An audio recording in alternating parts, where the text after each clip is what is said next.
Good afternoon. My name is Osama Boles. I am a consultant cardiologist and electrophysiologist. Electrophysiology is a specialty in cardiology that deals with cardiac rhythm abnormalities, heart rate or rhythm. Also, it deals with various types of intracardiac devices like pacemaker or defibrillators, as well as it deals with a risk of sudden cardiac death and interventional options of patients.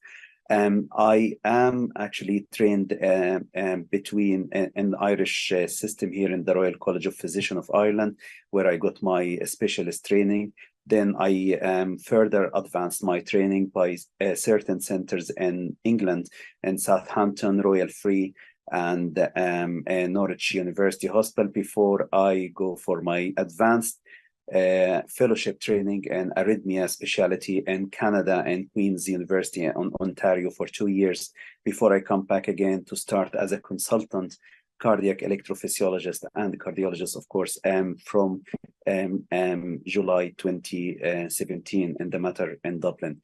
So it is my pleasure to be with you today to present a talk about arrhythmia, which means abnormal heartbeats and its relation to higher stroke burden, especially in the community, if it goes unnoticed or if the wrong expertise or the correct expertise is not thought at the correct time. If you may allow me just to give you an overview about arrhythmia. So this is most common is atrial fibrillation, which is irregular heartbeats. I'm sure that you are familiar with this. Some of your friends or colleagues or family members who had a presentation with a stroke and found to have irregular heartbeats. It is around 11% in our community and above the age of 65. But if you would imagine that by the year of 2046, according to our Central European stats in Ireland here, our atrial fibrillation patients will be around 22% to 27% or 28%. That's quite high in the community, meaning that every 3 people are at high risk of having irregular heartbeats. We call it atrial fibrillation, and then at risk of having stroke. Now, we know by and large, these are the different types of arrhythmias. So arrhythmias around 26, 27 types of them. And that's why it has a very advanced subspecialty of interest in training in cardiology. And we have to know that fast heartbeats, which you call it AVNRT, is very common, around 60 to 70% of them all. We have looked at first presentation with a stroke in our hospital. And interestingly, when we audited that, we found actually 19% of patients presenting first time with a stroke having atrial fibrillation. And one of our stroke physicians, he has done a very comprehensive audit, and he looked at 1 year audit of those people presenting with a stroke and 156 patients. We found 41% of them with irregular heartbeats and they called atrial fibrillation, and 18% are just new diagnosed atrial fibrillation. Unfortunately, wasn't picked up before, and unfortunately, they didn't receive the correct blood thinner before. And most importantly, a lot of them actually were already known atrial fibrillation, but they were on the wrong dosing of medication. That's why we always recommend you have to see a cardiologist at least, or advanced cardiac electrophysiologist if you have an access to. And this, the knowledge before and after lecture. I hope I didn't bore you that much. Anyway, let's talk about stroke. As we talked about, 1 every 3 will lifetime have an evidence of or a risk of having stroke above the age of 55. And it is more common in males and projected to be very high by the age of 2060. And lifetime of stroke or atrial fibrillation related stroke is increasing by age. But we have to say atrial fibrillation is the most common by and large. And we have to appreciate that older age, different ethnicities, male sex, and genetics are more components. So ideally, if you can suspect someone in the family members who has irregular heartbeats, now we were talking about the genetic components, we isolated more than 100 and 110 genes so far since 2018, very proactive area. So we know that by definition that genetics can play an important role.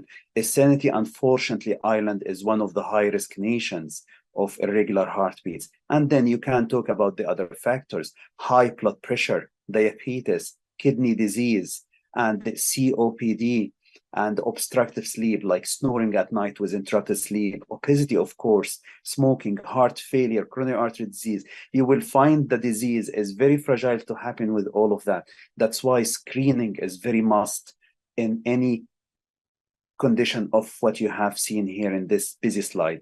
Now, why intervention made easy? Because intervention with atrial fibrillation, and when you seek help by electrophysiologists, you have a definite way of treatment, either fully anticoagulated, protected against stroke, or you have interventional option, or you have medical option to prevent recurrence of irregular heartbeats as much as we can. It is very low complication rate.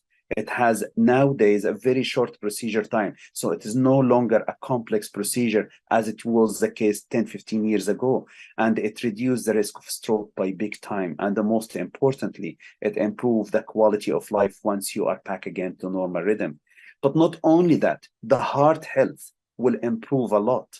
So the longer you stay out of rhythm, the higher chance you have a stroke, the higher chance you have heart failure, the higher chance you have a recurrent hospital admissions, the higher chance, unfortunately, you have a valve leaking because the valve gets spaced out by dilated upper chambers of the heart, stretching the valve away from each other. Now, let me show you some innovations and that's a mapping system. This is a left atrium, and you see the wave front that we collect in the cath lab, and you see how elegant, and you see the red spot here. That's the area where the arrhythmia is starting from.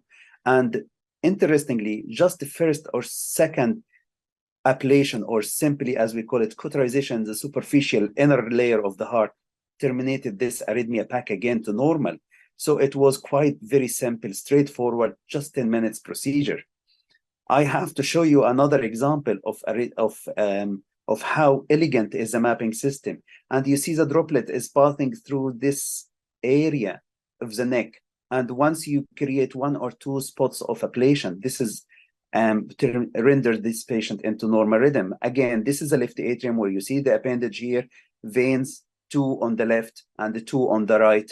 And that's the back of the left atrium, where the veins are and where we always end by doing the ablation.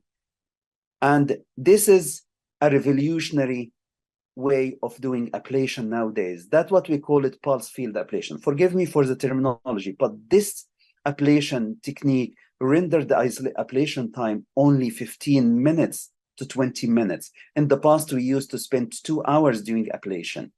So 20 minutes in the hand of the trained electrophysiologist or qualified electrophysiologist used to be 2 hours just not long ago.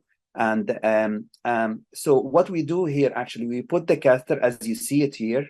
That's how does it look in X-ray. And we put the catheter around the vein where is the bad signals of irregular heartbeats coming from into the heart. And we give 5 pulses. And those 5 pulses takes only 2 seconds. And you see the atrial fibrillation wave, the irregular, fast, irregular heart waves here becomes pristine, normal. So that's how simple is this procedure. Complication rate is almost negligible. Again, we talk about high power, short duration, where we use the catheter point by point to encircle around those veins to prevent those bad signals to room into the heart. That's another way. And this, because it's very high power and a very short duration, again, makes the procedure time very short. I would say within an hour, you can finish with this one. And this is type of procedures when we did audit. And this is a different types of ablations. But this is not the most important. What we have seen out of those 180 cases, only 2 cases of self-limiting tamponade. Tamponade means fluids around the heart happened, probably a small leak in the wall of the heart led to this, but that delayed the discharge, no need for surgery or anything. But again, this is the most common complication we have seen, but we haven't seen anything wrong up in the 188 different or 187 other patients. So the procedure is extremely safe nowadays. Now, that's a standard electrophysiology study if we talk about different type of arrhythmia. And if you remember from my first slide when we were talking about very fast heartbeats, and that's AVNRT, that's very common in younger people. And these are born with a pre-entry circuit here in this area. So that's a heart shadow, as you see it. And these are the catheters inside the heart, 4 catheters. That's a different type of procedure. And again, done by electrophysiologist or arrhythmia specialist. And here the catheters in 4 chambers of the heart. And this is the signals that we see in the cath lab. And when we interrogate that, and this is the different areas in the heart. That's a different type of arrhythmia, as well as we call it atrial flutter. That's on the right side. That's a third type, different from the other 2. And as you see the waves, and this is the tricuspid valve on the right side. That's the vena cava inferior, where all the blood from the lower part of the body goes into inside the heart. And what we create, actually, we create a line of block. You see the waves are propagating around this valve. Yeah, so we create the line of block here. We ablate this line only, and it blocks the waves. And then we get rid of this atrial flutter. And that's a different way of how to see this flutter, either clockwise or counterclockwise. It doesn't really matter so much, but it is all dependent on this region. So we ablate this region only. Just a few points of spot. That takes around 15 minutes in the cath lab. But again, another example of not only ablations, but if you may allow me, I would like to share with you a very interesting and unique technique of pacing. That's what we call it left bundle pacing. The conventional pacing usually can lead to heart failure if the patient is very reliable on the pacemaker. And hence, we are most predominantly offering this new pacemaker type. And we are in the region here, probably one of the few centers in the whole country that capable to do this new procedure, to have a synchronized type of pacemaker. So here, for example, I'll show you this heart before the pacemaker. You see how poor is the ventricle moving here. You see how lazy is the movement. You see the contractions of the wall. It's just jittery septum and the lateral wall. The ventricle is almost almost not moving. And when we look at the cross-sectional from the top, you see very poor movement, and the function of the heart of this patient is very poor. But now look after what we have done with the new pace, and this is a live case was just a few weeks ago. And look now, look how the contraction has much improved here. And look at how was it here. You see there, very poor. But look at it here now.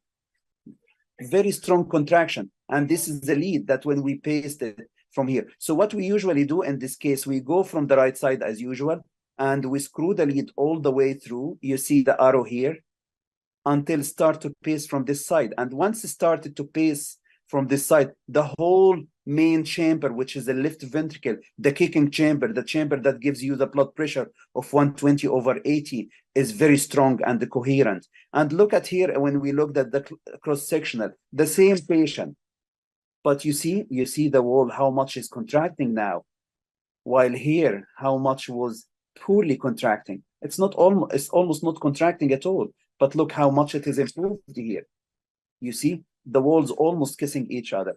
What I want to say, this new technology has made our life much better in the cath lab, and have made the outcome of the patients with heart failure much improved, and hence we recommend it. And there is a different, old conventional way, we call it CRT, cardiac resynchronization. We used to go from outside the heart to the left side and trying to pace from there. But this is much faster, easier, and quite safe. And most importantly, the lead has a higher stability. Now, let me share with you actually the international figures of ablation, for example, success rate. You see it is quite high. This is different type of arrhythmias. And here are the complication rate, maximum 1.5%. So we talk really about very easy, very robust technology that we have, and we are pleased to have it in Whitfield as one of the few centers in the country especially when it comes to atrial fibrillation and left bundle pacing.